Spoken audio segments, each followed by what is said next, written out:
pagi murid-murid terkasih, apa kabar kalian hari ini?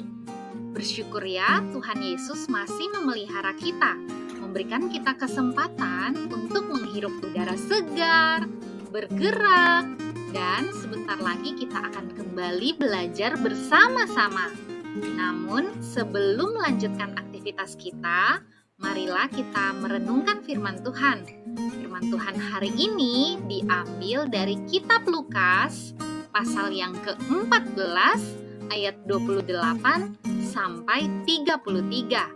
Firman Tuhan mengatakan, "Sebab siapakah di antara kamu yang kalau mau mendirikan sebuah menara, tidak duduk dahulu membuat anggaran biayanya, kalau-kalau cukup uangnya untuk menyelesaikan pekerjaan itu, supaya jikalau ia sudah meletakkan dasarnya dan tidak dapat menyelesaikannya, jangan-jangan semua orang yang melihatnya mengejek dia sambil berkata, 'Orang itu mulai mendirikan, tetapi ia tidak sanggup menyelesaikannya.' Atau, raja manakah yang kalau mau pergi berperang melawan raja lain, tidak duduk dahulu untuk mempertimbangkan, apakah dengan 10.000 orang ia sanggup menghadapi lawan yang mendatanginya dengan 20.000 orang? Jikalau tidak, ia akan mengirim utusan selama musuh itu masih jauh untuk menanyakan syarat-syarat perdamaian. Demikian pula lah tiap-tiap orang di antara kamu yang tidak melepaskan dirinya dari segala miliknya, tidak dapat menjadi muridku." Anak-anak, ada seorang atlet renang olimpiade termasyur bernama Michael Phelps.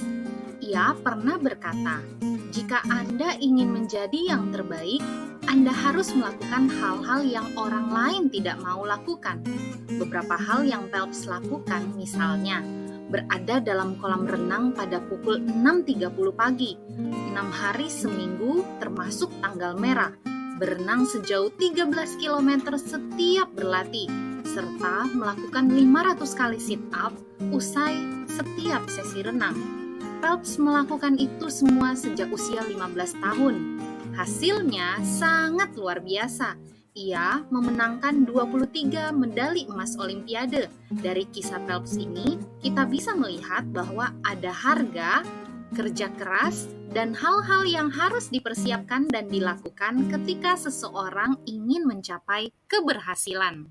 Dalam perumpamaan yang kita baca, Tuhan Yesus menyampaikan pesan kepada pengikutnya. Yesus menggunakan 2 perumpamaan. Pertama, tentang seseorang yang mau membangun menara, dan kedua, tentang raja yang mau pergi berperang. Dari perumpamaan ini, ada 2 hal yang harus dilakukan sebagai pengikut Yesus.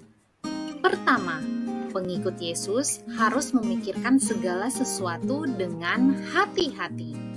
Tuhan Yesus mengatakan, bila seseorang mau membangun menara tanpa menghitung biaya, bahan-bahan, dan tenaga kerjanya secara tepat, bangunan itu bisa tidak terselesaikan dengan baik.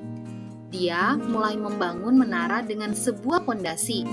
Ketika dia sibuk dengan bangunan bagian atas, dia kehabisan uang dan harus menunda pembangunannya. Maka, bangunan itu menjadi terbengkalai dan menjadi tidak berguna.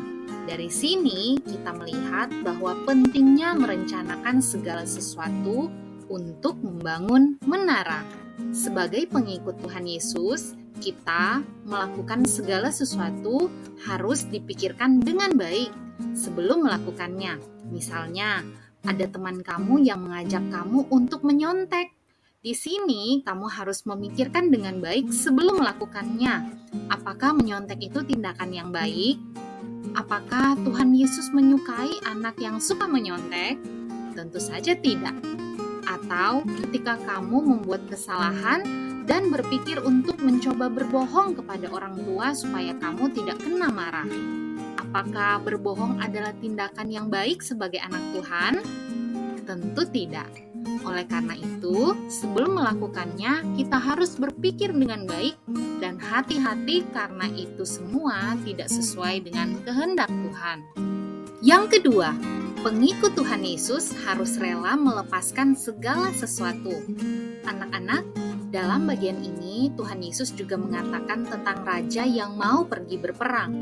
Raja tersebut harus menunjukkan kepemimpinannya dan memutuskan apakah pergi berperang atau tidak. Apabila raja itu memiliki jumlah pasukan yang sedikit dan lemah dari musuhnya, maka dia harus berpikir dan mengambil keputusan untuk berdamai. Selain itu, dia juga bisa mengirim utusannya dan bertanya syarat-syarat untuk bisa berdamai dengan musuhnya. Menjadi pengikut Tuhan Yesus bukan berarti kita hidup mudah tanpa masalah. Kita mungkin tidak menyangka akan menghadapi situasi yang sulit. Ketika diajak menyontek dan kalian menolak melakukannya, mungkin saja kita akan dibenci dan dijauhi oleh teman-teman kita. Walaupun mungkin saja dia teman yang baik dan dekat dengan kamu, tetapi kamu harus rela kehilangan teman itu. Ketika kamu mengatakan hal yang jujur kepada orang tuamu, mungkin orang tua akan kecewa. Tapi yakinlah, mereka akan jauh lebih menghargai kejujuran yang kamu lakukan. Anak-anak, menjadi pengikut Tuhan Yesus memang tidaklah mudah. Kita harus berpikir dengan hati-hati sebelum melakukan sesuatu. Kita juga harus rela melepaskan segala sesuatu. Di sini ada komitmen yang sungguh untuk memiliki iman yang teguh ketika kita menjadi anak-anak Tuhan, pengikut Tuhan, yaitu menjadi pengikut yang berkenan di hadapannya. Ketika kita menjadi pengikut Tuhan Yesus, kita harus rela dibentuk oleh Tuhan, meninggalkan segala kesenangan kita, dan kita berkomitmen hanya hidup untuk menyenangkan hati Tuhan. Amin.